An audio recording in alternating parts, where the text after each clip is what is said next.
रहीम यार खान से इंचार्ज नुमाइंदगान पंजाब हाफिज राय शाह अहमद नौरानी की रिपोर्ट के मुताबिक जमीयत उलमाए पाकिस्तान के ज़ेर एहतमाम जियो न्यूज़ पर मुबैना गुस्ताखाना खाकों की अशात के खिलाफ 10 जुलाई बरोज़ जुमा दोपहर 3 बजे एक अजीम शान एहतजाजी रैली निकाली जाएगी। मुंतज़मीन के मुताबिक रैली का आगाज़ प्रेस क्लब रहीम यार खान से होगा।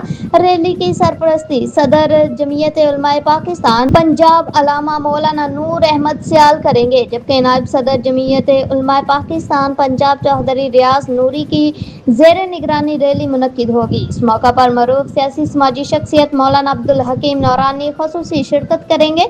इसके अलावा उलमा कराम, मशाइख अज़ाम, वकला, ताजर बरादरी, तलबा और मुख्तलिफ शोबाए ज़िंदगी से ताल्लुक़ रखने वाले अफराद की बड़ी तादाद की शिरकत मुतवक्के है। जमीयत उलमाए पाकिस्तान के रहनुमाओं का कहना है कि ये रैली नामूस रसालत सल्लल्लाहु अलैहि वसल्लम से मोहब्बत और अकीदत के इजहार और मुबैना गुस्ताखाना मवाद के खिलाफ पुरअमन एहतजाज के तौर पर मुनक्किद की जा रही है। उनका कहना था कि नामूस मुस्तफ़ा सल्लल्लाहु अलैहि वसल्लम पर पहरा हर मुसलमान के ईमान का तकादा है और उम्मत मुसलमान अपने दीनी शआर और मुकद्दसात के तहफ़्फ़ुज़ के लिए मुत्तहिद हैं। मुंतज़मीन ने अवाम से अपील की है कि वो 10 जुलाई बरोज़ जुमा दोपहर 3 बजे प्रेस क्लब रहीम यार खान पहुंचकर रैली में भरपूर शिरकत करें, ताकि नामूस रसालत सल्लल्लाहु अलैहि वसल्लम के तहफ़्फ़ुज़ के लिए अपने इत्तेहाद, यकजहती और मज़हबी वाबस्तगी का इज़हार किया जा सके।